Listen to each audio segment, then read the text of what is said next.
Hi. Hello, Peter. Hi, Rose. Hi. How are you doing this afternoon? I'm doing pretty well. Maybe from your side. I'm also doing fine. Thank you for joining us today for the interview. We appreciate.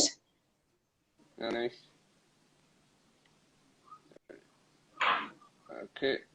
I also appreciate for inviting me Oh, thank to you. this meeting. And I'm looking forward for a very engaging interview. Okay. Okay. Nice. So basically, I'm Cyril Peter Otieno. I'm a social activist in the areas of education, human rights, and governance. And basically, I have a passion in building a world where every child and every young person has an opportunity to succeed. And Mm, yeah, so currently, I am the founder of You and Us Development Initiative, which is a community-based organization that was initiated in 2014 with the yeah. aim of ending intergenerational poverty by investing in children and young people who are living in the informal settlements. So Mm, basically, we are looking into the critical areas like education, nutrition, mentorship, and also building the capacity of young people. Because also remember also 75% of Africa's population is made of children and young people. And so if we don't really build or we don't really invest in them, then it means the future of Africa will be wanting.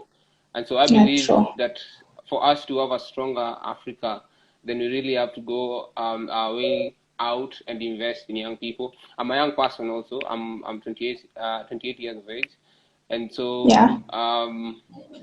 basically that is who Cyril is, and that is what You and Us Development does. Yeah.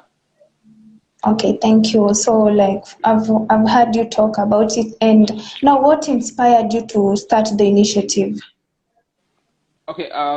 Basically two things. One is my childhood experience and where I've been Yeah. born. Because YAUDI is based in Mugure, which is a slum, and that is where I've been Mm, born and bred. And so, through the challenges that I went through, and also the experience that I saw, also with not only me but from the family level, from to even my neighbors and children, really inspired me to do something about it. And so, just a little bit of my background was. Being born in a slum, I went to a public school. yeah.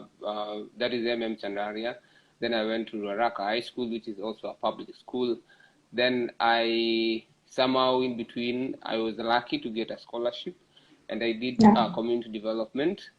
And one of my challenge was as I was growing up, going into school, we always encountered different challenges. One of them was when we went to school. Obviously, our classes were always like that full to get, and so Yeah. in terms of the resources, we used to share books. One book we could share among four of us. And also going back home now, the environment wasn't that conducive because you live in one room among an average of four, and then it was Yeah. really difficult for you to do an assignment.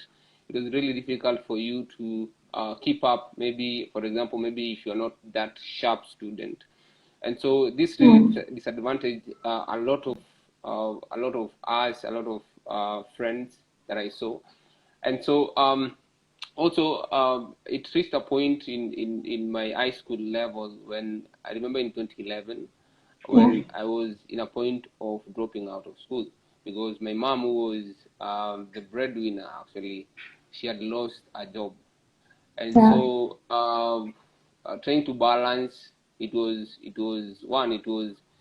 for her. She was like, I've reached at the end of the road, blah blah blah, which I really Mm, understood. But then I realized that there was something that I could do. So I started a garbage collection in my community, we could collect garbage, and we could Mm-hmm. earn a minimum of 10 shillings per household. And the proceedings that we got, actually, I used some of it to go to school. So as I speak to you, I'm really grateful that I managed to go through that transition. And so through that experience, when I finished my college, and here I was, I'd been given a scholarship, I asked myself then, what can I do with what I've been given? And being a child of opportunities, then I decided, you know what, I have to make something happen in my community. And I decided to go back. I had zero resources to do that. And Mm. so but I had the will in terms of